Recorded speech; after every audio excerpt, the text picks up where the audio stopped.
amigos, ha pasado una semana y nuevamente nos encontramos en su programa Doble Estándar, conversando sobre temas que creo yo que podrían ser eventualmente interesantes para ustedes.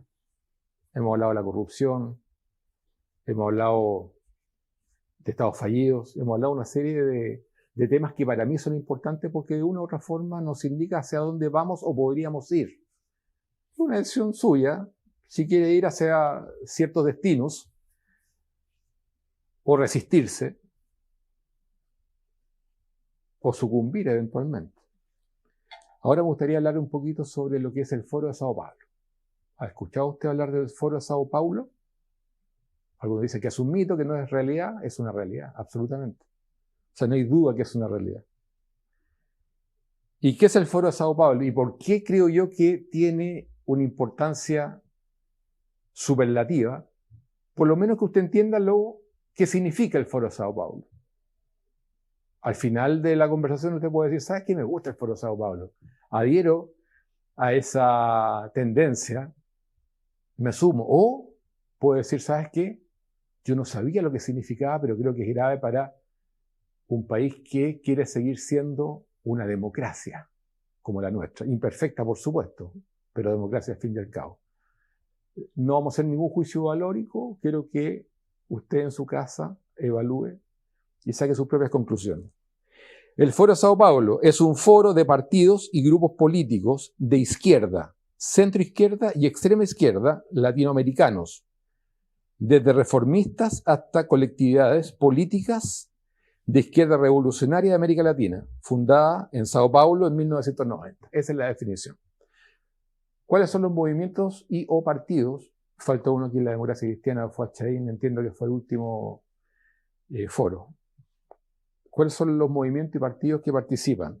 La Izquierda Ciudadana, Movimiento Amplio Social, Movimiento de Izquierda Revolucionaria MIR, Partido Comunista, Partido Humanista, Partido Socialista, Partido del Socialismo Allendista, Revolución Democrática, Partido Igualdad, Poder Ciudadano, Partido País Progresista, Izquierda Libertaria. Faltan aquí todavía algunos movimientos. O sea, claramente es un foro que reúne con cita a la izquierda moderada, que podría ser la centroizquierda,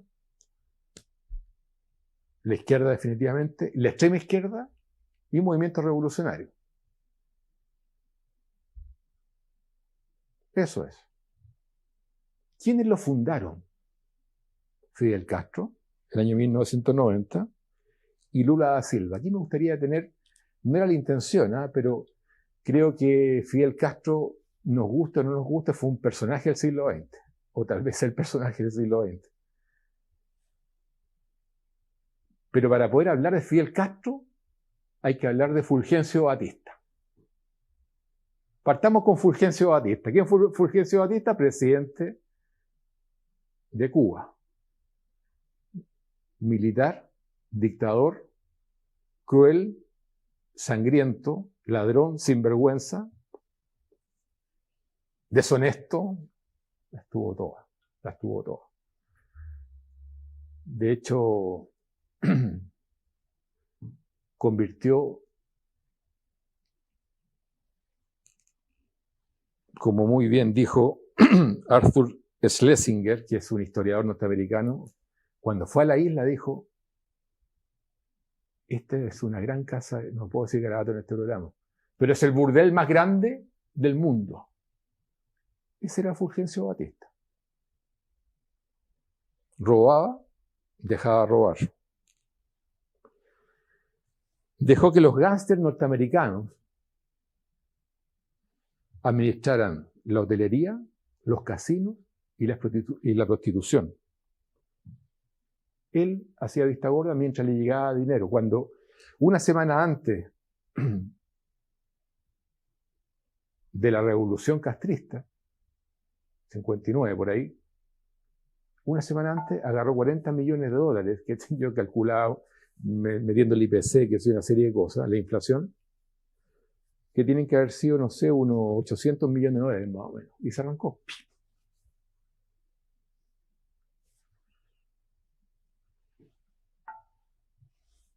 ¿Se acuerdan ustedes de la película El Padrino 2? En El Padrino 2 sale muy bien retratado lo que era Fulgencio Batista cuando la empresa AT&T, que era una empresa de comunicaciones más grande del mundo en ese minuto, le entregaba a Fulgencio Batista un teléfono de plata bañado en oro. ¿Para qué quería eso? Ese era un soborno. ¿Para qué? Para que AT&T, American Telephone and Telegraph, norteamericana, tuviese el monopolio y la exclusividad para las llamadas de larga distancia desde Cuba. Bueno, era un tipo que la verdad que degradó a la sociedad cubana a niveles que hizo emerger la figura de Fidel Castro, con el famoso movimiento 26 de julio, en esa época. Claro. Bueno, ahí llegaban los gringos de Estados Unidos a hacer turismo sexual a la isla, con fajos de billete, humillando al cubano. Entonces, eso generó un ambiente muy malo, muy negativo en Cuba. Y en un intento fallido por parte de Fidel Castro, no logró hacerse del poder, bueno, estuvo preso, qué sé yo. Después lo liberaron. Se fue a Estados Unidos y después volvió. La segunda arremetida. Pero volvió ¿con quién? Con su hermano Raúl y el famoso Che Guevara. Estoy haciendo un pequeño resumen histórico, a lo mejor un poquito burdo, porque la figura de Fidel Castro es realmente interesante.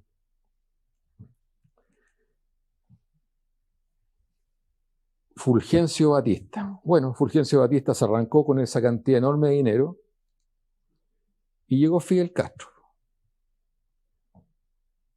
con una promesa, la idea de devolver la dignidad al pueblo cubano. La dignidad perdida. La democracia perdida.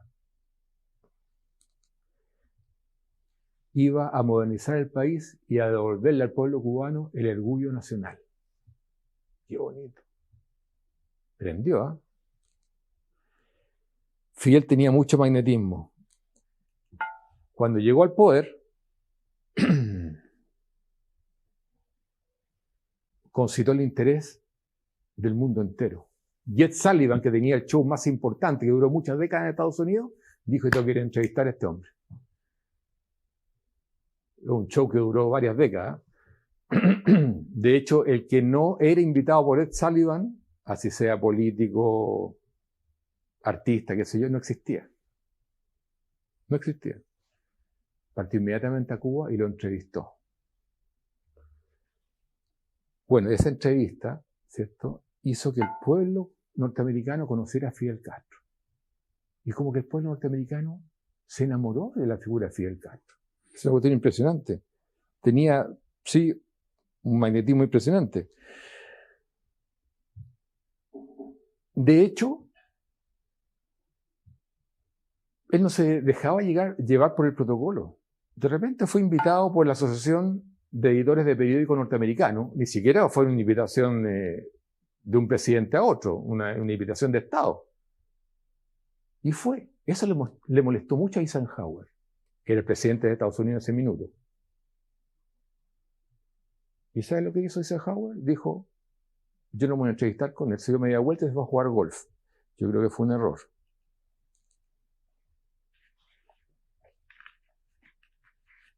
Incluso Kennedy dijo en su minuto que era una figura fascinante por un lado, y por otro lado era el continuador de Simón Bolívar.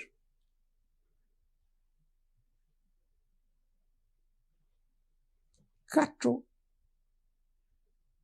fue invitado a la Universidad de Princeton, a la Universidad de Harvard, y los muchachos de la universidad, hasta los profesores, lo aplaudieron de pie.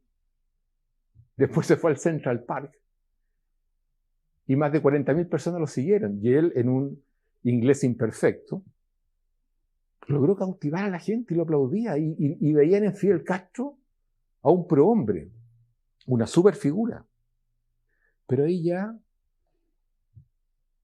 hubo situaciones que hicieron pensar que este tipo tenía como un doble estándar, que es el nombre de este programa. Porque mientras él decía que era anticomunista, lo dijo en más de una ocasión, por otro lado está expropiando a los norteamericanos todos sus intereses agrícolas, industriales y financieros. Entonces dijeron, bueno, ¿cómo es la cuestión? ¿Quién es este personaje? Entonces él empezó a dividir la opinión, a dividir las aguas en la opinión pública. Y ya entró la suspicacia. Entonces cuando Estados Unidos vio que sus intereses estaban siendo diezmados en la isla, Eisenhower se enojó. Le dijo, a ver, espérate un poquito. Si tú haces eso, yo no te voy a seguir comprando azúcar, que es el primer o principal producto de exportación cubano. Y el mayor comprador de azúcar era Estados Unidos en ese minuto. Y además le dijo Eisenhower, no te voy a mandar petróleo. ¿Cómo es la cuestión acá? Pero no solamente pisó los callos de los intereses norteamericanos, podríamos decir legítimos, sino que además le quitó todo a la mafia norteamericana. A la mafia norteamericana. Le quitó los casinos, los hoteles. Y alguien se hizo cargo, no sé quién, pero podemos deducir algunas cosas, del negocio de la prostitución. Entonces Fidel Castro, y ahí uno podría decir que fue un error norteamericano, un error fundado por los antecedentes que estaba entregando Fidel Castro en ese minuto, de expropiar, de expoliar los intereses norteamericanos, o de haber manejado mejor la situación. Porque ¿qué hizo Fidel Castro? Yo tengo el azúcar, Estados Unidos no me la compra. Yo necesito petróleo, Estados Unidos no me lo da. Se dio media vuelta y miró hacia la Unión Soviética. Y se hizo como se convirtió como en el ahijado de Nikita Khrushchev. Y Nikita Khrushchev le dijo, no te preocupes, le dijo, chico. Vamos a firmar un contrato ahora para que me entregues 1 millón de toneladas de azúcar para los próximos 4 años. Yo te voy a dar financiamiento y además te voy a mandar petróleo. Eisenhower dijo, pero ¿cómo? ¿Qué está pasando aquí? O sea, tenemos un pedazo de la Unión Soviética a 370 kilómetros de Estados Unidos. O sea, yo creo que ahí, creo yo, que fue un error de Estados Unidos no haber manejado mejor la situación. Entonces Nikita Khrushchev le mandó petróleo y como habían 3 empresas petroleras en Cuba, la ESO, la Texaco y la Shell, les dijo Fidel Castro, refíneme este petróleo. Y las empresas dijeron, no lo vamos a refinar. Tenemos una orden de Estados Unidos que no podemos hacer eso. Perfecto, se me anda acá. E intervino estas 3 empresas. Y ahí Estados Unidos dijo, no, tenemos un enemigo en Fidel Castro, ¿cierto? Que se hizo de la perla del Caribe, está muy cerca nuestro y esto es peligroso, hay que derrocarlo. Y ahí ustedes se acuerdan del famoso episodio de Bahía Cochinos, que Eisenhower ordenó, mandató formar militarmente a los exiliados cubanos, entregándoles armamento y logística para derrocar a Fidel Castro. Esto fue en el año 61. Para derrocar a Fidel Castro e instaurar un gobierno interino en la isla. Perfecto. Llegaron algunos miles de efectivos cubanos del exilio, fuertemente armados, con la logística norteamericana. Imagínense lo que significa eso. Fueron derrotados en 65 horas por Fidel Castro. 65 horas duró. Tomaron 1.200 prisioneros, murieron 100 cubanos que estaban en el exilio y se consolidó su poder en la isla y se validó ante el mundo. Ese fue el gran fracaso de Kennedy. Vaya cochino. Mala estrategia. Todo mal ahí.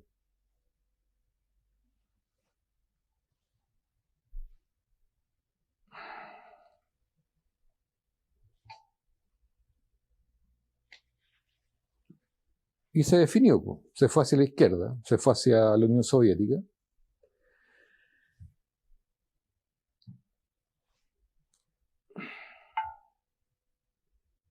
Y se fue radicalizando la situación. Ustedes se acuerdan del famoso caso, esto para que la gente entienda lo que es la figura de Fidel Castro, abogado.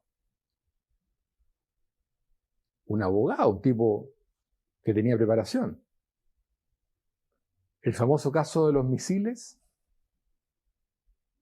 Estados Unidos, como ya había empezado la Guerra Fría y la situación se estaba radicalizando, Estados Unidos colocó misiles nucleares en Turquía e Italia apuntando hacia la Unión Soviética. ¿Qué hizo la Unión Soviética en represalia de eso? Instaló misiles nucleares de mediano alcance en la isla de Cuba.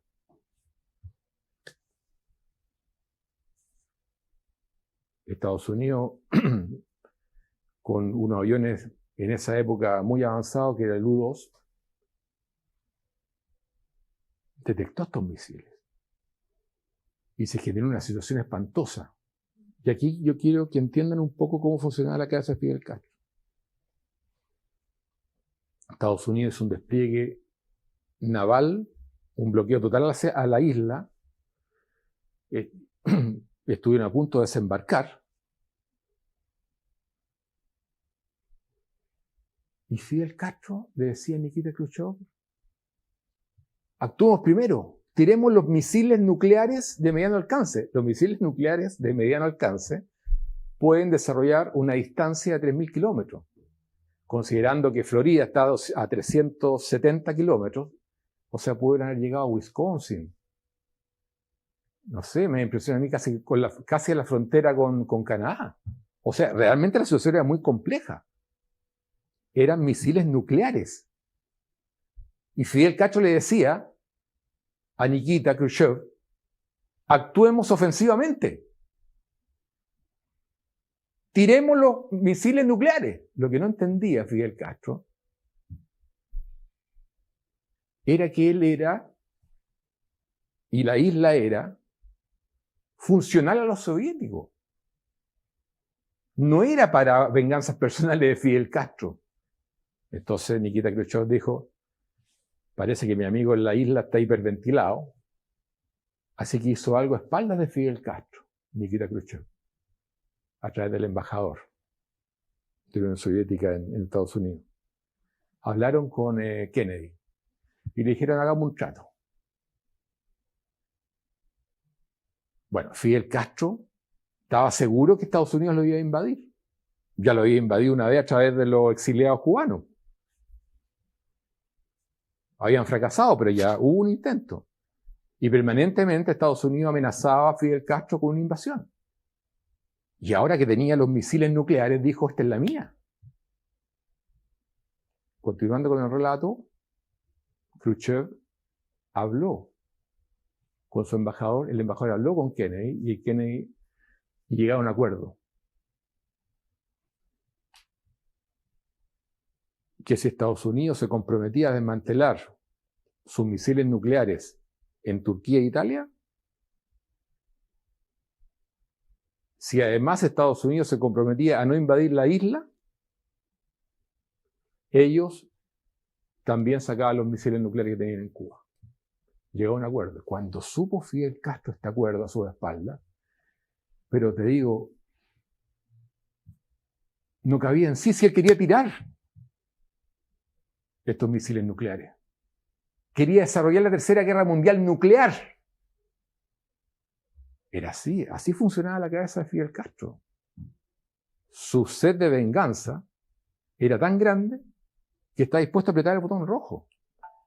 Y Khrushchev le mandó la siguiente carta: estimado camarada Fidel Castro, hemos recibido su carta del 28 de octubre junto con los informes de las conversaciones que usted y el presidente tuvieron con nuestro embajador. Comprendemos su situación y tomamos en cuenta sus dificultades en este primer estadio después de la eliminación de la máxima tensión resultante de la amenaza de un ataque por parte de los imperialistas americanos, que usted esperaba en cualquier momento. O sea, Nikita Khrushchev, a través del llamado, ¿cierto?, a su embajador, y la negociación que hizo su embajador con Kennedy disipó el riesgo que veía Fidel Castro de una invasión. Comprendemos que Fidel Castro quería la Tercera Guerra Mundial, pero era termonuclear. Él la quería. Él quería apretar el botón. Lo tuvieron que parar. Comprendemos que puede haber surgido ciertas dificultades para usted como consecuencia de las promesas que hicimos a Estados Unidos de retirar las bases de cohetes de Cuba. Eso le da mucho poder a Fidel Castro, tener misiles nucleares apuntando a Estados Unidos. Eso le molestaba a Fidel Castro, haberlo sacado. A cambio de su promesa de abandonar sus planes de invadir Cuba, lo que dijimos, e impedir que sus aliados del hemisferio occidental lo hagan, para terminar su llamada cuarentena, su bloqueo a Cuba. Este compromiso ha conducido al final del conflicto en el Caribe. Hay que darle mérito a Nikita Khrushchev. Pero le puso paño frío. O sea, un gallo termocéfalo, ¿qué hace? Aprieta botones.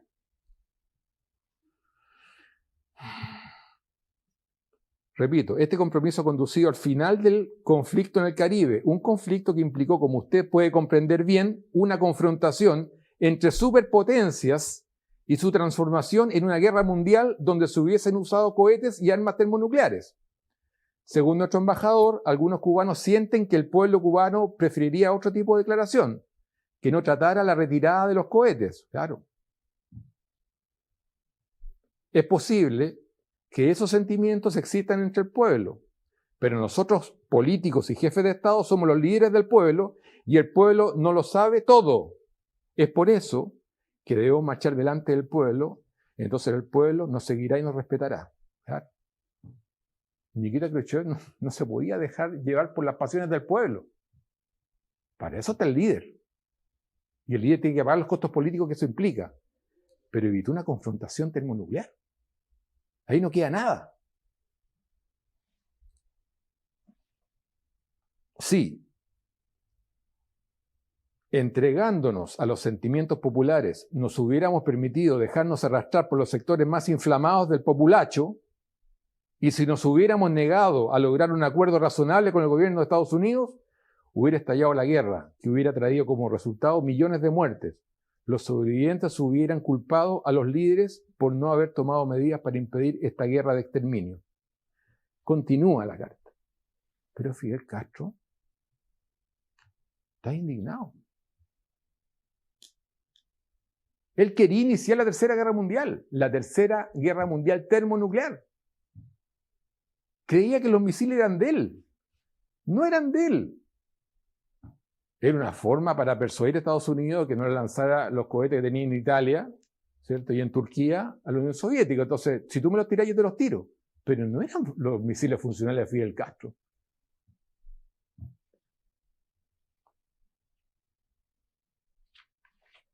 Bueno.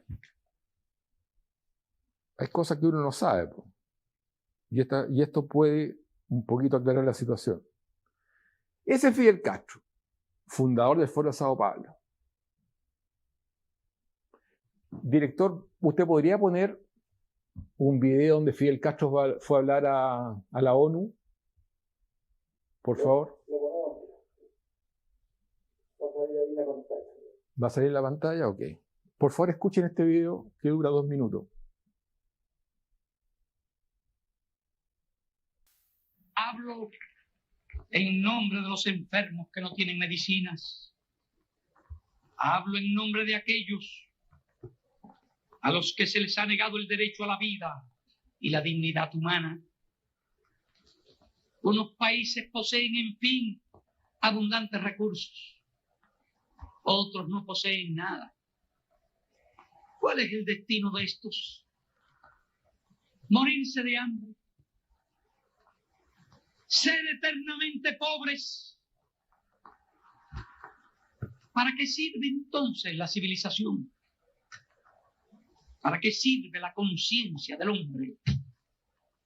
¿Para qué sirven las Naciones Unidas?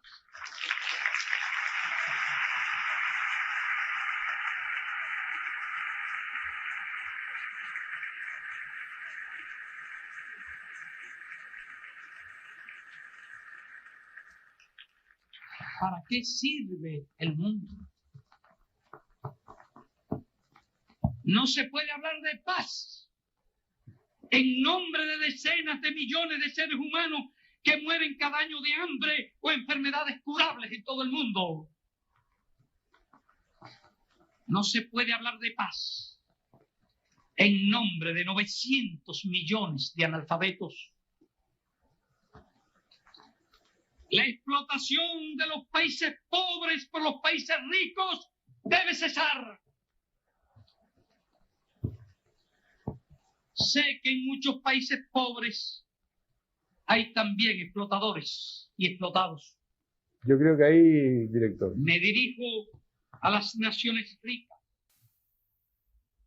Claro. Doble estándar. Inconsecuencia. La verdad es que había que saber identificar el mensaje de Fidel Castro.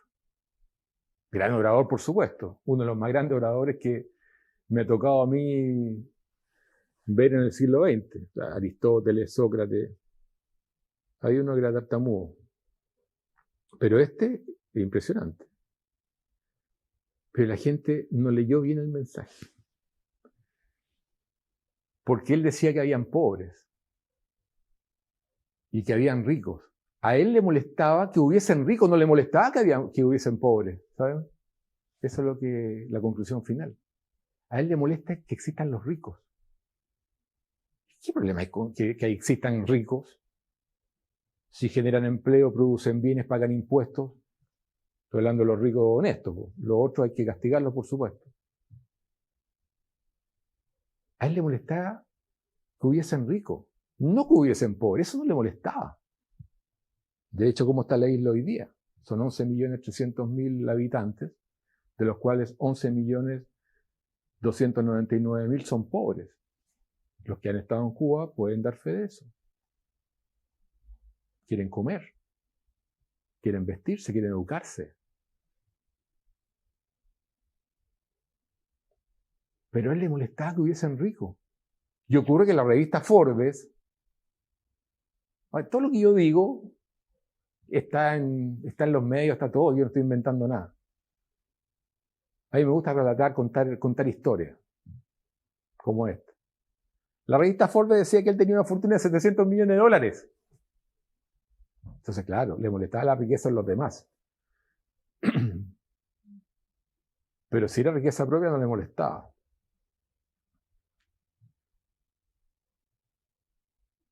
Eso es Fidel Castro, que produce tanta fascinación en tanta gente. Nuestra expresidenta Bachelet casi se cayó cuando lo fue a recibir. Se fue corriendo a recibirlo. Y hay mucha gente que lo ve como un padre, como un mesías. Una persona que cuando sube a la montaña ilumina el planeta. Mira, se ha escuchado de todo. Y ese es Fidel Castro. O sea, si hubiese consecuencia, y nosotros hoy día viésemos una isla, como lo es Cuba, próspera, sin echarle la culpa al imperialismo. Si esa es la... Diríamos, ¿no? El tipo es consecuente. Y puso a la isla y a sus ciudadanos en el sitial que le corresponde.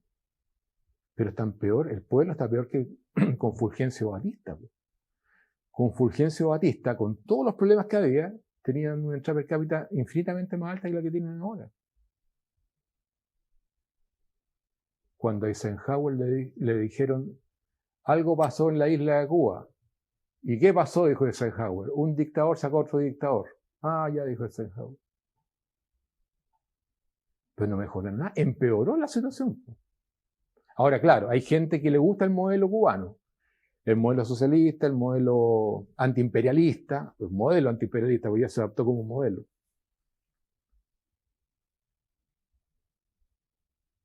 Pero ellos no están dispuestos a vivir de esa forma. Si ese es el problema, esa es la inconsecuencia.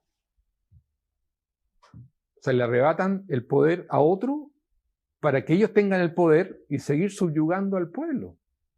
Eso es lo que yo no entiendo.